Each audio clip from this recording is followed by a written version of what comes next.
Méditation du 15 mars, la traversée du Jourdain. Ce jour-là, l'Éternel rendit Josué grand aux yeux de tout Israël, et ils le respectèrent comme ils avaient respecté Moïse tous les jours de sa vie. Josué 4, verset 14. Les Israélites ont vénéré Josué pour son bon leadership quand ils ont traversé le Jourdain. Il a acquis la réputation de s'acquitter de ses responsabilités comme Dieu le voulait. Faire ce qui est bien était son mot d'ordre. Ils étaient face au Jourdain. À cette période de l'année, ce fleuve serpente lentement vers le sud jusqu'à atteindre les eaux stagnantes et salées de la mer Morte. Il n'est alors pas difficile à traverser, mais les Israélites y sont arrivés en période de crue. Le printemps provoquait le dégel des neiges du mont Hermon et des cordillères du Liban, faisant déborder les rives du Jourdain et le rendant impraticable à la multitude. C'est précisément à ce moment-là que Dieu a ordonné au peuple de passer le Jourdain. Pourquoi a-t-il attendu la pire saison pour conduire ses pèlerins fatigués à travers le fleuve? Peut-être pour faire connaître la promesse faite en Josué 3, le verset 7.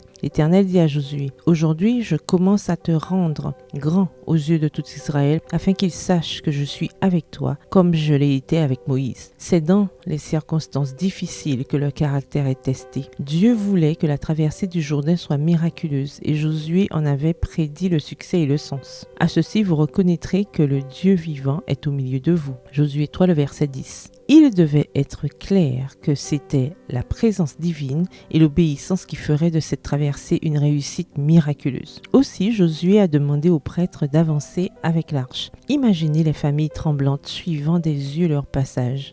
Ils les ont vus s'avancer droit dans les eaux tumultueuses et déchaînées. L'ordre consistait à s'arrêter au milieu du lit du fleuve jusqu'à ce que le dernier des Israélites soit passé à l'autre rive. La puissance divine qui, 40 ans plus tôt, avait ouvert la voie à leurs ancêtres dans la mer Rouge était là aussi pour leur assurer la victoire. Le leadership de Josué était ainsi divinement confirmé. Faites un pas de foi dans les turbulences d'aujourd'hui. Peu importe la grandeur du déluge qui vous attend, obéissez et vous assisterez à un beau miracle. Faites confiance à Dieu. Vous pouvez être sûr que sa présence et sa puissance vous accompagneront. Avancez. Bonne journée, que l'Éternel vous bénisse.